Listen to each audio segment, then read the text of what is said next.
ሰላም እንዴት ናችሁ? ውድና የተከበራችሁ ቤተሰብ ሰላም ለእናንተ ይሁን ብያለሁ። ዛሬ እንግዲህ በጽናት ድራማ በክፍል 168 ተከስተናል ማለት ነው። ከብዙ ቀናቶች ድካምና ልፋት በኋላ እንግዲህ የነ ጽናት ከብቶች ከተደበቁበት ከታገቱበት እንግዲህ ተገኝተዋል ማለት ነው። በዛብህ እንግዲህ የክፋቱ ጥግ ያው መጉጃው እነሱን የሚጎዳበት መንገድ ይፈልግ ነበርና ከብቶችን እንግዲህ ታስረው እየበሉ ካሉበት ፈቶ ነርቶ ወደ ሌላ አካባቢ አድርሶ እንግዲህ እሱም እየተንከባከባቸው ይገኝ ነበረ። የኔ ወርቆች እያለ እንግዲህ እነ ጽናትን የሚበቀልበትን መንገድ አገኘሁኝ እያለ ከከብቶቹ ጋርም እየተነጋገረ ነበር። እንግዲህ ኒና ትልቅና ጥሩ ስራ ሰርታለች። በባለፈው ክፍል እንግዲህ በያዘችው ፎቶና ቪዲዮ በብርቄና በአቶ ተሰማ ላይ የነበረውን የሪሌሽን ቪዲዮቸውንና ፎቶቸውን አሳየቻቸው። ከብቶቹ ያሉበትን የት እንደሆነ የማትመሩኝና የማትነግሩኝ የማታመጧቸው ከሆነ ይህንን ፎቶአችሁን ለበዛብህ ይደርሳል በማለትም እንግዲህ ኒና ትልቅ ቁም ነገር ሰርታለች ማለት ነው። እጅጉን በጣም ፈርተው ደንግጠው እየተርበተበቱም እንግዲህ ከብቶቹ ያሉበትን ቦታ ለማሳወቅና ለማገዝ ከነኒና ጎን ለመሆን እንግዲህ ተስማሙ። ይህም እንግዲህ ማድረግ ያለባቸው አማራጭ አቶ ተሰማ በዛብህን መከታተል ነበር። በተከታተለበት መሰረት ኒናም ከኋላ ከተሰማ ኋላ እንዲሁም ደግሞ ኪራ ከጽናት ኋላ በመከታተል እንግዲህ ከብቶች የት እንዳሉ ታወቀ። በስተመጨረሻም እንግዲህ ኪራ ከብቶችን እየነዳ ወደ ቤት ለማምጣትም ችሏል። ውድና የተከበራችሁ አድማጭ ተመልካች ቤተሰብ ለዚህ ቻናል አዲስ የሆናችሁ ቻናሉን ላይክ፣ ሰብስክራይብ በማድረግ ቤተሰብ ይሁኑ ማለት ነው። ጽናት ድራማ እጅጉን በጣም ተወዳጅና አስተማሪ የሆነ ምርጥ ድራማ ነው። በሌላ በኩል እንግዲህ ዛሬ ላይ አስጨናቂ የተባለው ሰው እንግዲህ ሰኒን አግቷታል። እናም እንግዲህ ሰኒ ኒና ወደ ገጠር ከመሄዷ በፊት እንግዲህ የሰጠቻት የታሸገ ወረቀት ነበረ። እሱን ወረቀት እንግዲህ ሰኒም እንግዲህ አስጨናቂ ነገር ብዙ ጊዜ ያሳስባታል እና ማንነቱም ስለማይታወቅ ምን አይነት ባህሪ እንዳለውም ግራም ያጋባት ነበረ። እናም እንግዲህ ሰሞኑንም እንግዲህ ሲከታተላትም ሲጠባበቃትም ነበር።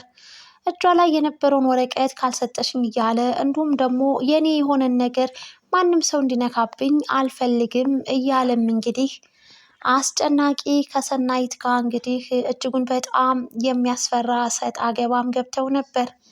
ሰኒም እንግዲህ ይህንን ወረቀት እኔ ላንተ አልሰጥም፣ ያንተ አይደለም፣ ኒና ነች የሰጠችኝና ላንተ አይገባህም ብለዋለች። እናም እንግዲህ አሁን ላይ እንግዲህ ሰኒ እጅጉን በጣም እያሳሰባትም ተመልክተናል። ማን ነው ቆይ ይሄ እያለችም እንግዲህ ጥያቄ ገብቶባትም ነበር። ጥያቄ ፈጥሮባት ነበር። ከኪችን እንግዲህ እየተከራከሩ እንግዲህ ሰኒ ከአስጨናቂ ጋር ንግግር ካደረገች በኋላ ኪችን ትተወውና ሳሎን ሄዳ ከኪያ ጋር ትቀመጥና በጣም እንደተናደደችም እንግዲህ ለኪያ ትነግራታለች። ምን ሆነሽ ነው ስትላትም ምንም አልሆንኩም፣ ለማንኛውም እራስሽን ጠብቂ ብላ ኪያን እንግዲህ ትታት ወደ መራዊት ጋር ትሄዳለች። መራዊት ጋር ሄዳ እንግዲህ ብው ብላ ቅጥ ብላ ያንን ወረቀት በእጇ ብድግ ቁጭ እያደረገችው ቆይ እስኪ የሚያመጣውን ያለው በጣም ይናደድና ነው የምመልስለት ብላም እንግዲህ ለምሩ ጋር እያወሩም ነበረ። እናም እንግዲህ ምሩም አንቺ በትንሽ በትልቁ ለምንድን ነው የምትናደጅው? እንግዲህ ያለ እድሜሽ እንዳታረጂ እያለችም ትመክራታለች። ሰኒም እንግዲህ በቃ አሁን ላይ እንግዲህ ይህ ጥሩ ሙዴ ያልሆነውን ነገር ሻወር ልውሰድና እስኪ ራሴን ዘና ማድረግ አለብኝ ወደ ቤት ልሂድ ብላ ውሃ ጠጥታ እንግዲህ ከመራዊት ቤት ተነስታ ወደ ቤቷ ትሄዳለች። ያ ኒና የሰጠቻትን ወረቀት እዛው መራዊት ጋር ትታውን ሄደችው። እናም እንግዲህ አስጨናቂም እንግዲህ ኪያን ሲጠይቃትም ነበረ። በጣም ተናዳ ተበሳጭታለች። ምን ሆና ነው? ምን ተፈጥሮ ነው ብላም ጠየቀችው። ታዲያ ለምንድን ነው እየተበሳጨችና እየተናደደች እንድትሄድ የፈቀድሽላት? ሲልም እኔ ላወራት እንኳን ፍቃደኛ የማወራትን ነገር እንኳን እየሰማችኝ አይደለም ሄደች አለችው። እናም እንግዲህ አስጨናቂም ወይኔ ስፒድ እያለ በጣም ተናዷል። ወደ ጓደኛውም ጋር ሄዶ እንግዲህ መመካከር ጀመረ። ያንን ወረቀት እንዴት አድርጌ ነው ከሷ እጅ የሚወስደው እያለም ከጓደኛው ጋር እንግዲህ ማሴር ጀመረ ማለት ነው። ያላቸው አማራጭ እንግዲህ ወደ ሰናይት ቤት መሄድ ነው። እንግዲህ ራሳቸውን ሸፎና አድርገው ወደ ሰናይት ቤት እንግዲህ መግባት ነበር አላማቸው። በአጥር ዘለው እንግዲህ ወደ ሰኒ ቤት ገብተው ሰኒ እንግዲህ ውጩን በመስኮት ስትመለከት አስጨናቂ የሚባለው ሰው እንግዲህ ቤት ውስጥ ገብቶ እንግዲህ ሰናይትን ለመያዝ ሞክሯል ማለት ነው። በመጀመሪያ ደረጃ አምልጣው ነበረ። ስታመልጠው እንግዲህ ከግቢም እንግዲህ ሰው ነበርና ያ ሰው አስቆሞ እያስወራትም ነበር። እባክን ልቀቅልኝ፣ መንገዱን ልውጣ፣ ካለበለዛ ግን ደስ የማይል ነገር ነው የሚፈጠረው እያለች እንግዲህ ከኋላዋ መጥቶ እንግዲህ ስፒድ ማጅራቷን በመምታት እንግዲህ እንድትወርቅም አድርጓታል ማለት ነው። በአሁን ሰዓት እንግዲህ በአስጨናቂ እጅ እንግዲህ ታግታ ትገኛለች ሰኒ። እናም እንግዲህ በናሆምና ቅዱስ ተገናኝተው ስለ ኪራ እንግዲህ የሆነ ችግር እንደተፈጠረ ከብቶቹ ጠፍተው የጽናት አባት መስማት የለባቸውም እያለ እንግዲህ ተጨንቆ በጣም ነግሮት ነበር። ያለን አማራጭ እንግዲህ አዋተንም ቢሆን ከብቶቹን ገዝተን መመለስ አለብን ሲሉም ነበረ። እናም እንግዲህ በዛ መሀል እንግዲህ እየተጫወቱ ገጠር ስለነበረው ቆይታ እንግዲህ ቅዱስ ለናሆም እጅጉን በጣም ደስ የሚል ጊዜ እንደነበረ ሲነግረውም ነበረ። እኔም መሄድ አለብኝ በቃ እያለም እንግዲህ ናሆም ተመልክተነዋል ማለት ነው። የሰኒ እህት እንግዲህ እህቷን ሰርፕራይዝ ልታደርግ እንግዲህ ከውጭ ሀገር እንግዲህ ወደ ሰኒ ሄዳለች። ነገር ግን ቤቱን ከፍታ ስትሄድ እንግዲህ እንኳን ሰርፕራይዙ ሊሳካ ሰኒን አላገኘቻትም። ስልኳንም ቤት ጥላ እንግዲህ የሰኒ እህት የምታውቃቸው ጓደኞቿ ጋር ብትደውልም ሰኒን ልታገኛት አልቻለችም። ያላት አማራጭ ወደ እነኪራ ቤት መሄድ ነበርና እነኪራ ጋር ሄዳ እንግዲህ ስትጠይቃት ኪያን ነበር ያገኘቻት። ሰኒ እንደተበሳጨች እና ጥሩ ስሜት እንዳልሆናት ከሰው ጋር በስልክ ስታወራ እንደተናደደች እንግዲህ ይህንን ነግሮኛል አስጨናቂ አንድ እንግዳኛ ቤት ነበር ብላ ነገረቻት። እናም እንግዲህ ማናት እህቴን ያናደደቻት? ይችን ሰውማ ማወቅ አለብኝ በማለትም እንግዲህ አሁን የት ነው ማገኛት ብላም እንግዲህ ብትጠይቅም አሁን ላይ የሰኒን ነገር እንግዲህ የት እንዳለች ማንም ሰው የሚያውቅ የለም። እንግዲህ አስጨናቂም ተከስቶ እንግዲህ ለሰኒ እህት ይነግራታል ማለት ነው። ማናት እንግዲህ ከሰኒ ጋር እዛ አስጨናቂ ማን እንደሚባል አስጨናቂ ተሾመ እንደሚባል ማንነቱን የሚነግራታል ሰኒም እንግዲህ እናንተ የነኪራ ወንድም ነህ እንዴ ብላም ጠይቀችው። አዎ ያንን ወረቀት እፈልገዋለሁ እኔ ጎዳና ላይ እንግዲህ ያደግኩ ሰው ነኝ ሲላትም እና ወረቀቱን ከሰጠሽን ምንም አይነት እንግዲህ ከአንቺ ጋር ጥልም ሆነ ምንም አይነት ነገር የለንም ቢላትም እኔ እኮ አናደኸኝ ያንን ወረቀቱን ቆሻሻ ላይ ጥየዋለሁ አለችው።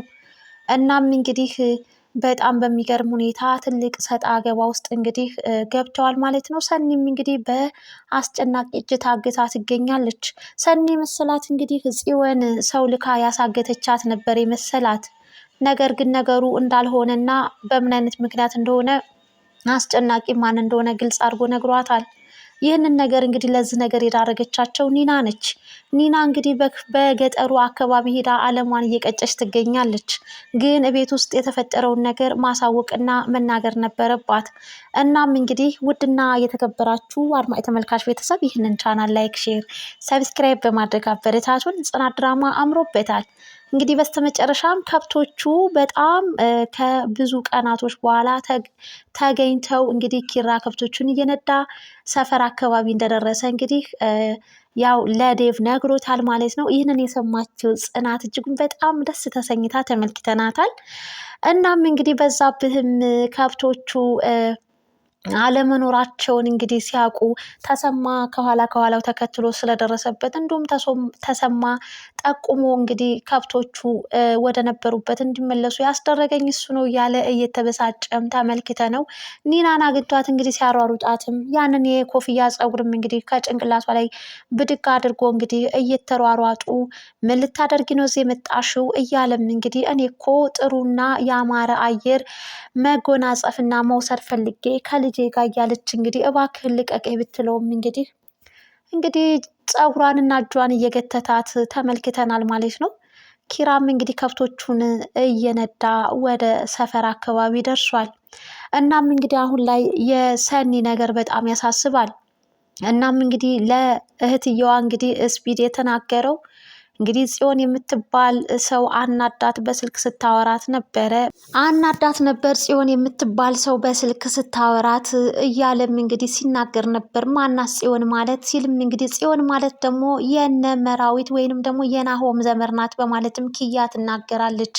እናም እንግዲህ በቃ ወደ ናሆም ጋር ውሰዱኝ እንዲሁም ደግሞ ጽዮን የምትባለዋን ማወቅ እፈልጋለሁ ብላ እንግዲህ እህትየዋም እንግዲህ ወደ እነ መራዊት ቤት ለመሄድ አምርታለች ማለት ነው። ውድና የተከበራችሁ አድማጭ ተመልካች ቤተሰብ ለዛሬ የነበረን የክፍል 168 የጽናት ድራማ ይህን ይመስል ነበር። እናም እንግዲህ አስጨናቂ ሰኒን ምን ያደርጋት ይሆን? ሰኒም እንግዲህ በአስጨናቂ እጅ ትገኛለች ማለት ነው። እንግዲህ ሁላችሁም ምን ይፈጠር ይሆን የሚለውን ነገር ግምት፣ ሀሳብ አስተያየታችሁን በኮመንት አስቀምጡልን። ድራማው አምሮበትና ተውቦ እንግዲህ እየተመለከትነው እንገኛለን ማለት ነው። በቀጣይ ክፍል ደግሞ እስክንገናኝ ድረስ ቸር ሰንብቱ። በያላችሁበት ባይ ባይ ውድ ቤተሰብ።